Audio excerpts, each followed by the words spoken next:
en avant, regarde, regarde. Est-ce que tu fais ton plus beau sourire? Mmh. Oui.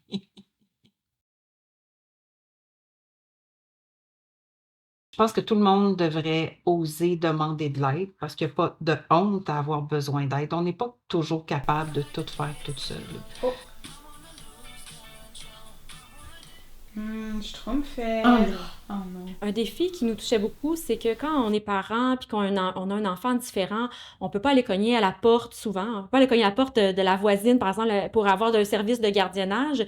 Souvent, les parents nous disaient, ben, on a besoin d'avoir des gens qui sont formés, qui sont outillés pour pouvoir accompagner notre enfant, pour pouvoir comprendre ses différentes particularités. Puis pour pouvoir aussi prévenir l'apparition là, de crise, par exemple, là, qui pourrait être due au fait qu'on a mal compris là, les besoins particuliers de l'enfant. Donc ça, c'est un défi qui était assez récurrent, là, justement, qu'on entendait souvent là, partagé par les familles. Avoir un soutien extérieur à sa propre famille sur lequel on peut se fier pour, socialiser l'enfant, carrément garder l'enfant plusieurs heures pour que toi, le parent, tu puisses aller ne serait-ce que marcher, manger, voir des amis, refaire psychologiquement, puis ta santé aussi psychologique. Oh! Caillou est perdu! On y va?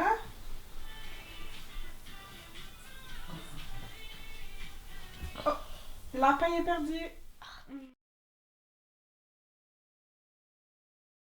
Avec Oasis Plus, on avait vraiment le souci de développer une offre complémentaire à ce qui existe déjà dans la communauté, auquel les familles ont accès au niveau des offres de répit, par exemple, pour que leur enfant puisse aller une fin de semaine dans un endroit avec des intervenants de confiance.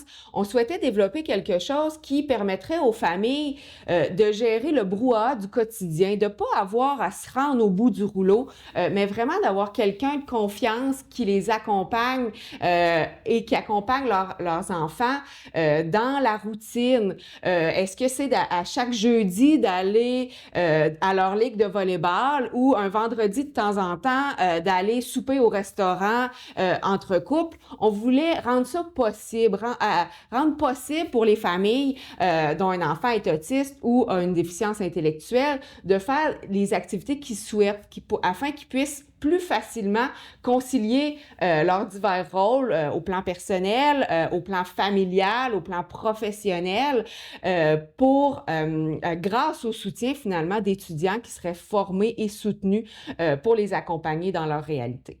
Puis un besoin récurrent qui était toujours présent, mentionné par les familles, c'était on a besoin d'avoir des services de gardiennage, de répit, de personnes formées, puis qui pourraient venir à domicile. Donc là, je pense que ça nous a vraiment alimenté, puis ça a comme alimenté notre désir, en fait, de faire une recherche participative pour répondre précisément à ce besoin-là qui était récurrent.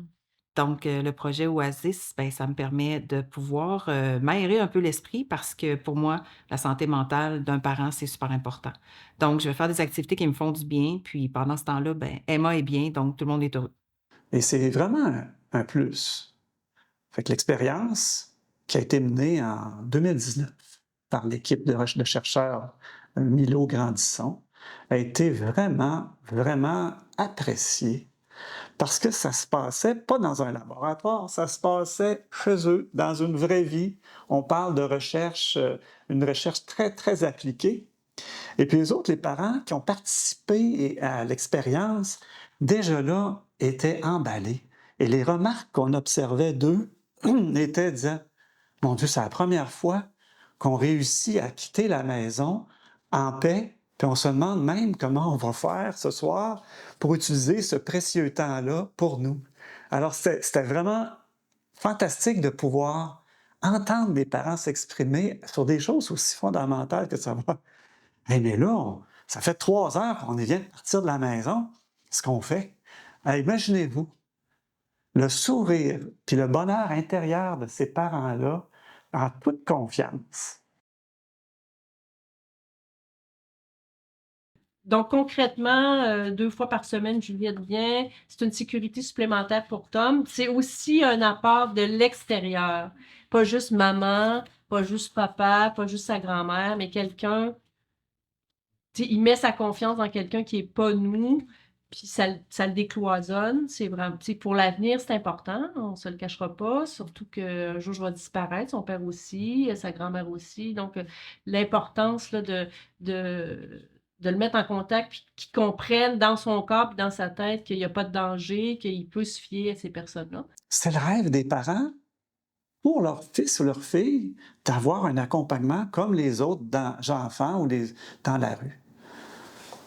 Et ça, c'est un besoin qui était tellement clairement exprimé, mais surtout, pas se faire accompagner par des gens avec zéro expertise.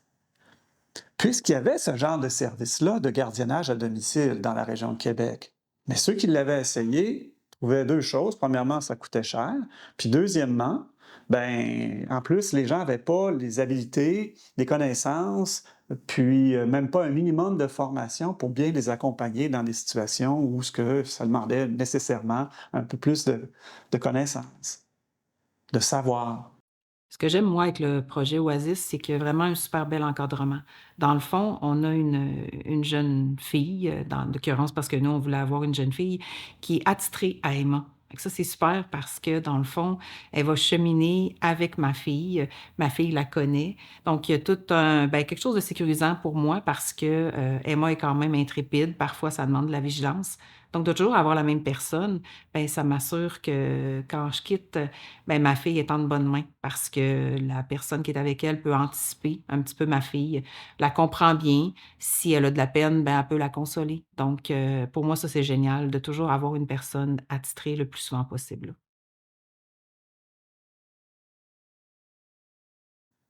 L'accompagnatrice et l'accompagnateur s'occupent pleinement de leur fils ou de leur fille qui a un enjeu particulier. Ça fait qu'à ce moment-là, ils sont en situation de répit pleinement parce qu'ils n'ont pas à se préoccuper de comment ça va se passer avec leur fils ou leur fille qui a un enjeu particulier. Là, on est dans le volet participation sociale. C'est un exemple. Ça peut aller au parc tout seul aussi, ou aller jouer au baseball, l'accompagner voir un match de baseball, aller marcher, aller magasiner. En tout cas, il y a toutes sortes d'activités qu'on intègre dans le volet participation sociale auquel l'accompagnatrice ou l'accompagnateur peut justement jouer un rôle clé.